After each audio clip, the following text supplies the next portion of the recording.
জয় শ্রীকৃষ্ণ। রাধে রাধে।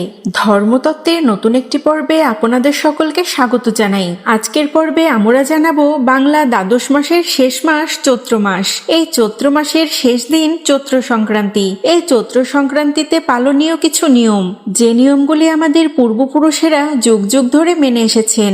এই দিনে আপনারা কি করবেন আর কি করবেন না, এই বিষয়ে বিস্তারিত আলোচনা থাকছে আজকের এই ভিডিওটিতে। সাধারণত বঙ্গাব্দের দিনপঞ্জি বিবেচনায় মাস গণনার শেষ দিনটিকে সংক্রান্তি বলা হয়ে থাকে। তাই চৈত্র মাসের শেষ দিনটি হলো চৈত্র সংক্রান্তি। এই চৈত্র সংক্রান্তি যে শুধুমাত্র মাসের শেষ দিন তাই নয় বন্ধুরা, বরং এটি বাংলা বছরেরও শেষ দিন, যা প্রতিটি সনাতনীর কাছে অত্যন্ত পুণ্যময় ও উৎসবের দিন। এই সংক্রান্তি শব্দের আবিধানিক অর্থ হলো এক প্রান্ত থেকে অন্য প্রান্তে গমন করা। সূর্যের এক রাশি থেকে অন্য রাশিতে প্রবেশ করাকেই সংক্রান্তি বলা হয়। যেমন চৈত্র সংক্রান্তি হলো চৈত্র মাসের শেষ দিন, আর এই দিনে সূর্য এক রাশি থেকে অন্য রাশিতে প্রবেশ করে। চৈত্র মাসের শেষ দিনে সূর্য মীন রাশি থেকে মেষ রাশিতে প্রবেশ করে, তাই একে মহাবিষুবীয় সংক্রান্তিও বলা হয়ে থাকে। চৈত্র সংক্রান্তির সূর্যাস্তের মধ্য দিয়ে কালের গর্ভে চিরতরে হারিয়ে যাবে একটি বঙ্গাব্দ।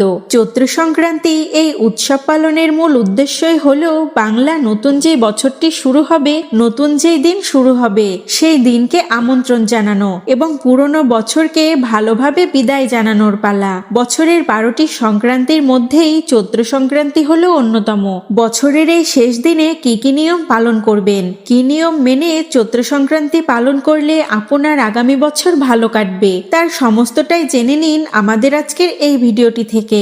নমস্কার বন্ধুরা, আপনাদের সকলকে সুস্বাগত জানাই আমাদের ধর্মতত্ত্ব চ্যানেলের আরো একটি নতুন পর্বে। আশা করি আপনারা সকলেই খুব ভালো আছেন ও সুস্থ আছেন। বন্ধুরা, আজকের ভিডিওটি কিন্তু খুবই গুরুত্বপূর্ণ ও তথ্যবহুল হতে চলেছে, তাই ভিডিওটি অবশ্যই মনোযোগ সহকারে সম্পূর্ণ দেখবেন। আশা করি আপনারা একটু হলেও সমৃদ্ধ ও উপকৃত হবেন। তো আসুন বন্ধুরা, এবার মূল আলোচনায় যাওয়া যাক।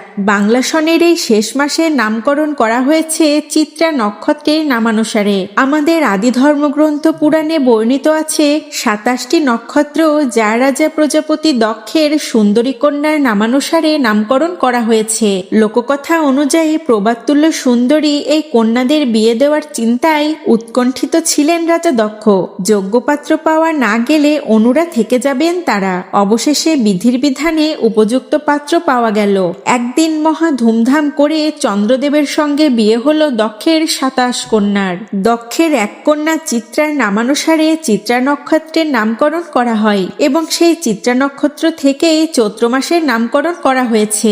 রাজা দক্ষের আর এক অনন্য সুন্দরী কন্যা বিশাখার নামানুসারে একটি নক্ষত্রের নাম রাখা হয় বিশাখা নক্ষত্র এবং বিশাখা নক্ষত্রের নামানুসারে বৈশাখ মাসের নামকরণ করা হয়। এখানে একটি বিষয় আপনাদের জানিয়ে রাখি, মাস হিসেবে বৈশাখের প্রথম হবার মর্যাদা কিন্তু খুব বেশি দিনের নয়। বৈদিক যুগে সৌরমতে বৎসর গণনার যে পদ্ধতি প্রচলিত ছিল, সেখানেও বৈশাখের সন্ধান মেলে। বৈদিক যুগের তথ্য অনুযায়ী বৈশাখের স্থান ছিল দ্বিতীয়। তৈত্তিরীয় ও পঞ্চবিংশ ব্রাহ্মণের মতে বৈশাখের অবস্থান ছিল বছরের মাঝামাঝি জায়গায়। অন্যদিকে ব্রহ্মাণ্ড পুরাণে অনুষঙ্গপাদের একটি শ্লোক অনুসারে মাসচক্রে বৈশাখের অবস্থান ছিল চতুর্থ।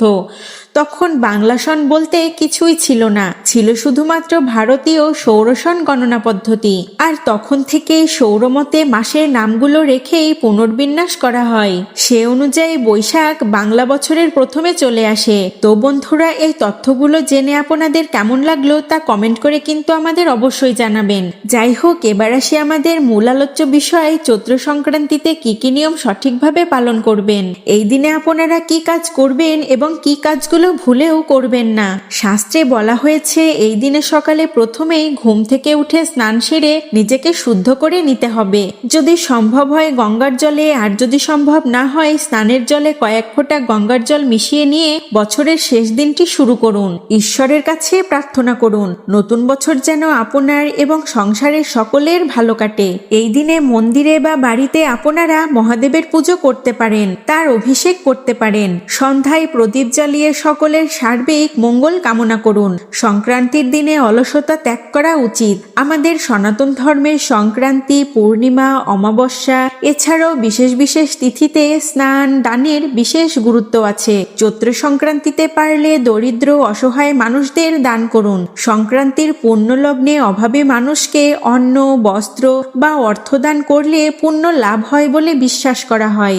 দান বলতে যে শুধুমাত্র টাকা পয়সায় দান করাকে বোঝায় তা কিন্তু একদমই নয়। আপনার সামর্থ্য অনুযায়ী আপনি চাল, ডাল বা পোশাক বা আপনার যতটুকু সামর্থ্য আছে সেই সামর্থ্য অনুযায়ী দরিদ্রদের দান করুন এবং অবশ্যই এই দিনে নিজে মিষ্টিমুখ করবেন এবং অন্যদেরকেও মিষ্টিমুখ করাবেন। চৈত্র সংক্রান্তির দিনে যদি বাড়িতে কেউ এসে থাকে তবে তাকে খালি হাতে বা খালি মুখে কিন্তু ভুলেও ফেরাবেন না। বলা হয়েছে এতে ভগবান রুষ্ট হন। অনেকেই বলেন বছরের এই শেষ দিনে মাথা ঠান্ডা রাখা উচিত এবং মাথা ঠান্ডা রেখে সমস্ত পুজো পার্বণ, নিয়ম আচার পালন করা উচিত। এই দিনে যদি আপনি কোনো বিষয়ে রাগ প্রকাশ করেন বা কারো সাথে যদি ঝগড়া বিবাদ হয় তাহলে আপনার মনে একটি কষ্ট কিন্তু সবসময় থেকে যাবে এবং এই অশান্তি আপনি পরবর্তী বছরেও বয়ে নিয়ে বেড়াবেন। তাই যতটা সম্ভব মাথা গরম করবেন না, মাথা ঠান্ডা রাখবেন এবং পূজা অর্চনার মাধ্যমে এই দিনটি কাটানোর চেষ্টা করবেন। আমাদের সনাতন ধর্মে শুধু মানুষ নয়, সংক্রান্তি, পূর্ণিমা, অমাবস্যাতেও নিরীহ অবলা প্রাণীদের এবং পাখিদের খাওয়ানোরও প্রথা রয়েছে। পাখিদের দানা দিতে পারেন, তাদের জল দিতে পারেন। এছাড়াও গরু, কুকুর ইত্যাদি অবলা প্রাণীদের কিছু না কিছু খাবার দান করবেন। শাস্ত্র অনুসারে বিভিন্ন তিথি অনুযায়ী বিভিন্ন খাবার গ্রহণ করতে নিষেধ করা হয়েছে। যেমন ধরুন অষ্টমী, চতুর্থী, পূর্ণিমা, অমাবস্যা এবং সংক্রান্তিতে মাছ মাংস খাওয়া সম্পূর্ণ নিষিদ্ধ। চৈত্র সংক্রান্তির দিন আমিষ খাবার খেতে মানা করা হয়েছে।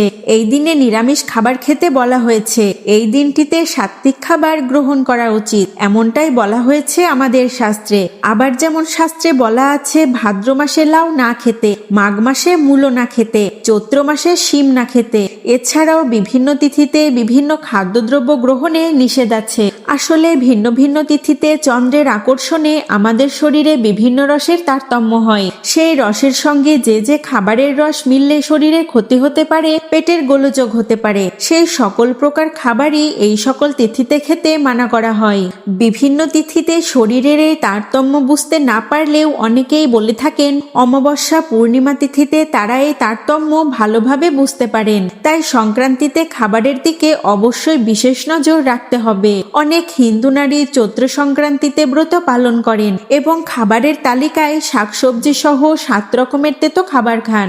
আমাদের এই বাংলায় অনেকেরই বাড়িতে চৈত্র সংক্রান্তিতে তেতো খাবারের ঐতিহ্য রয়েছে। তেতো ডাল চৈত্র সংক্রান্তির অন্যতম একটি খাবার। এটিও এই উৎসবের সঙ্গে অঙ্গাঙ্গিকভাবে জড়িত এবং বহুল প্রচলিত একটি খাবার। এছাড়াও রয়েছে নারকেল নাড়ু। এটিও অনেকের বাড়িতেই বানানো হয়ে থাকে এই সংক্রান্তিতে। অতিথি আপ্যায়নে চৈত্র সংক্রান্তির অন্যতম একটি অনুষঙ্গ এই নারকেল নাড়ু। এছাড়াও বন্ধুরা এই দিনে কোনো ব্যক্তি বা কোনো প্রাণীকে আঘাত করবেন না। মানসিক বা শারীরিক কোনো কষ্টই কিন্তু কোনো প্রাণী বা কোনো মানুষকে দেবেন না। কারণ একটি কথা সব সময় মনে রাখবেন, কারো মনে ইচ্ছাকৃতভাবে কষ্ট দিয়ে কথা বললে বা আঘাত করলে তা স্বয়ং ঈশ্বরও কিন্তু সহ্য করেন না। সংক্রান্তির আগে নিজের গৃহ পরিষ্কার পরিচ্ছন্ন করে নেবেন, এতে মা লক্ষ্মীও প্রসন্ন হবেন। আপনার গৃহে মা লক্ষ্মী ও নারায়ণ যুগলে বিরাজ করবেন।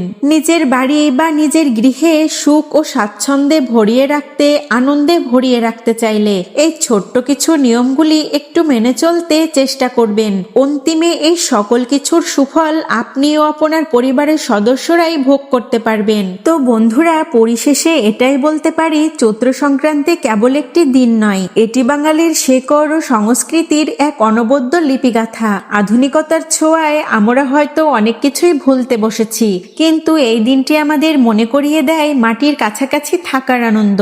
তো আসুন বন্ধুরা, সকলে পুরনো বছরের সব জঞ্জাল, অভিমান আর না পাওয়াগুলোকে চৈত্র মাসের এই শেষ দিনেই বিদায় জানাই। নতুন বছর আমাদের সবার জীবনে নিয়ে আসুক অনাবিল শান্তি ও সমৃদ্ধি। তো বন্ধুরা, এই ছিল আমাদের আজকের ভিডিওটি কেমন লাগলো তা কমেন্ট করে আমাদের অবশ্যই জানাবেন। ভিডিওটি ভালো লাগলে অবশ্যই একটি লাইক ও একটি কমেন্ট করতে ভুলবেন না।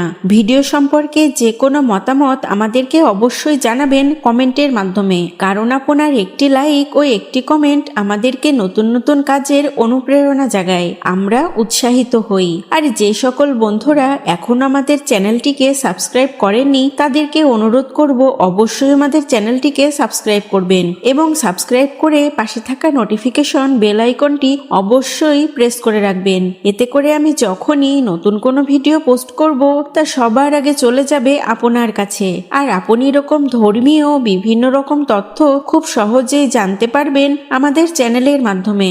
সকলে নিয়মিত অবশ্যই ভগবানের নাম কীর্তন করবেন, তার আরাধনা করবেন ও প্রার্থনা করবেন। তো বন্ধুরা, আজ এখানেই শেষ করছি। সবাই ভালো থাকবেন ও সুস্থ থাকবেন। জয় শ্রীকৃষ্ণ।